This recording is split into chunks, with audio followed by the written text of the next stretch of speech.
Lincoln woke Sunday morning to Flacco scratching at the door. He listened to the sounds of water dripping from the faucet in the kitchen and the wind tapping a branch of the eucalyptus tree against his bedroom window. Lincoln, clutching his blankets, yawned, clicked his tongue against the roof of his mouth, and whispered sleepily, "What an ugly dream."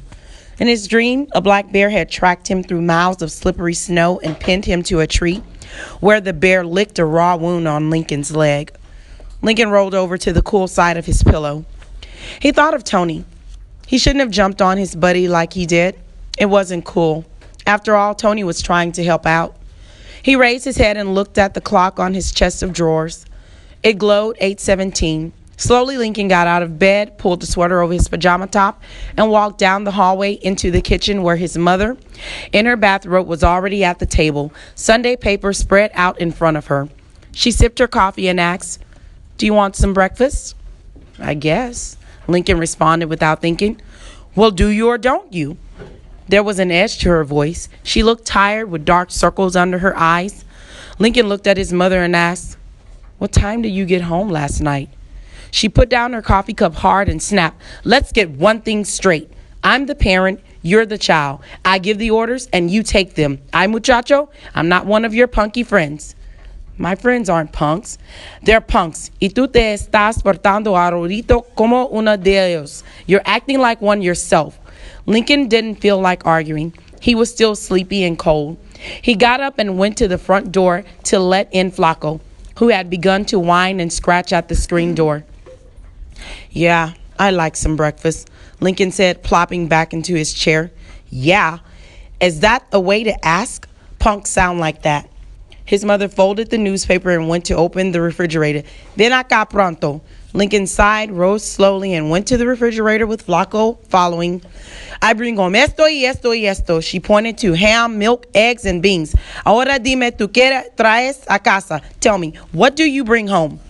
When Flacco tried to grab the ham, Lincoln pulled his collar roughly and turned away, muttering, "All right, I'm not hungry. You eat your groceries."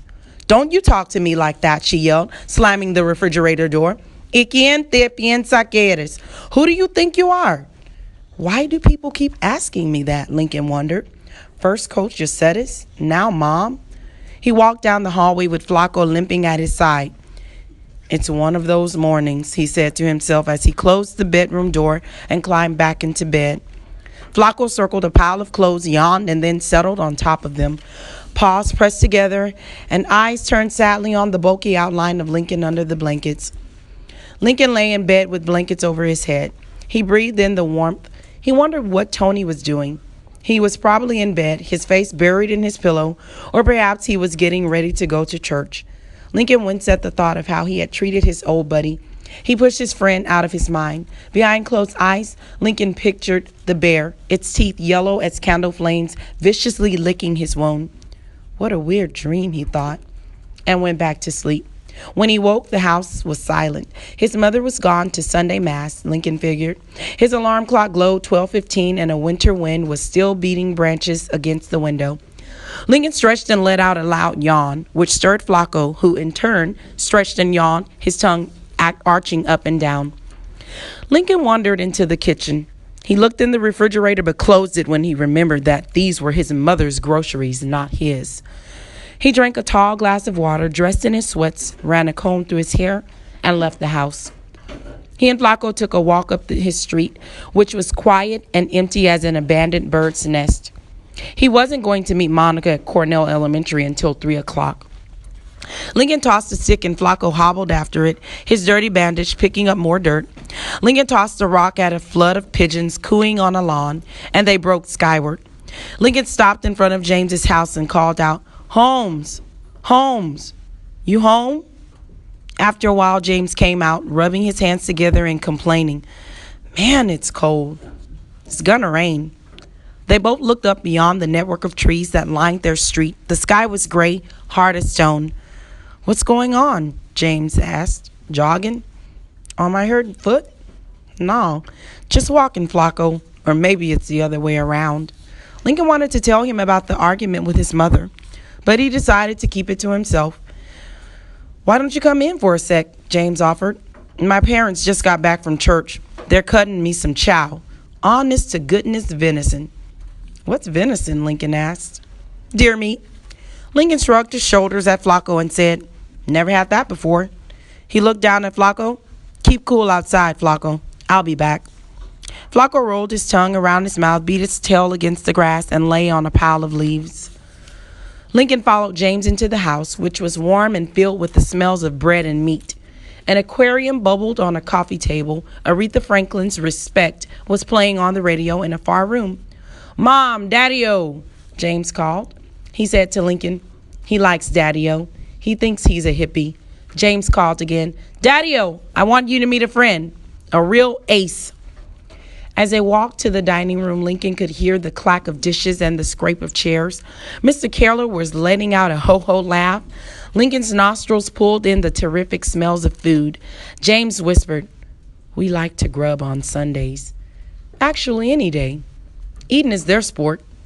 His parents, both of them large and round-faced, smiled happily at Lincoln. Both of them were holding glasses of orange soda. Dad, this is Lincoln. He plays for us. James's father extended a hand, which Lincoln pumped up and down. Turning to James's mother, he pumped hers as well, and then sat down at the table. Please help yourself, Mrs. Keller said. The dining room table was loaded with macaroni salad, 3 cheeses, dips in potato chips, French rolls, pilaf, and a slab of what was described by Mr. Keller as venison flown in from the state of Oregon. Saliva flooded Lincoln's mouth. Well, thank you. Maybe just a little snack. Lincoln began to load his plate while James's father asked him about basketball, school, and his family, and how he thought the San Francisco 49ers would do in the playoffs. Mr. Keller wadded a napkin and tossed it toward a wastebasket. I used to play ball, but mostly I do this nowadays, he said, and pushed a fork full of meat into his mouth. Lincoln thought about asking James's father about surveying, but was afraid that he might go on and on. So he turned to Mrs. Keller and said, James says you own a store? With a partner, she answered, uncapping a new bottle of orange soda. I import primarily from Asia, but now with the import taxes getting, the Niners look good, even with Montana hurt, Mr. Keller remarked, and held out his glass for a refill of soda. Lincoln answered yes to every question that was asked him. He bit into a French roll and tried the venison. He sipped a soda, chewed on celery, rolled an olive into his mouth, scraped dip into a corn chip. He sucked in macaroni salad. He chomped on a pickle. Lincoln sighed for the good life and thought to himself, man, these folks can grub. Then, thanking James's parents, he disappeared with James into the living room where they continued to eat and play Nintendo. Nice folks, Lincoln said. He tore off a piece of French bread and dipped it into a red crab sauce. While they played, they talked about the upcoming game with Franklin. I figure I'll get to play, James said. When we get far enough ahead, Coach will let me play. Snake James. We should beat them bad. Maybe, Lincoln said. But I think it'll be closer this time. What do you mean, maybe? They should be a pushover. We beat them bad last time. Well, they're probably better. We're better too then. But Coach is too rough on us. He's hard to work with. He's making us strong.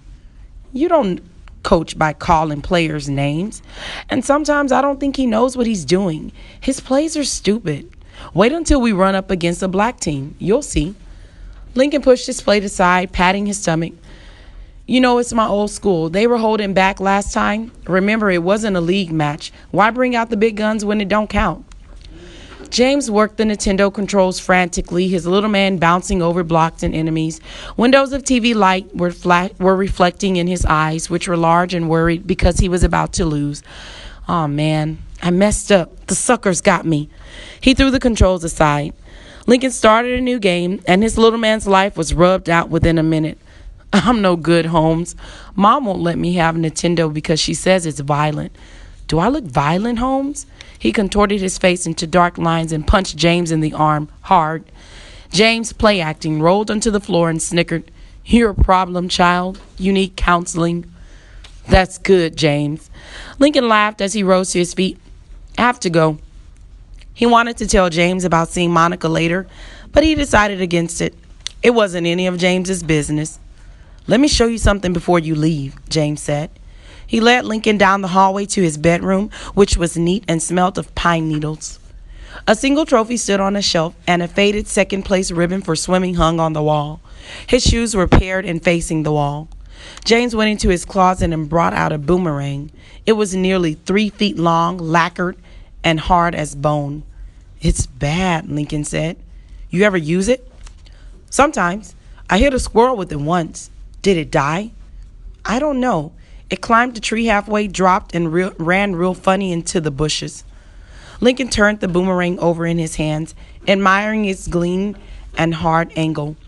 He wrapped it against his wrist and said, "Man, this would hurt. Do you want to try it? We could go down to the canal." Lincoln thought of Monica. "Nah, I have to go. Maybe later." James's parents were still sitting at the table, now watching a football game on TV. Lincoln shook Mr. Keller's hand and thanked Mrs. Keller, saying she was a great cook.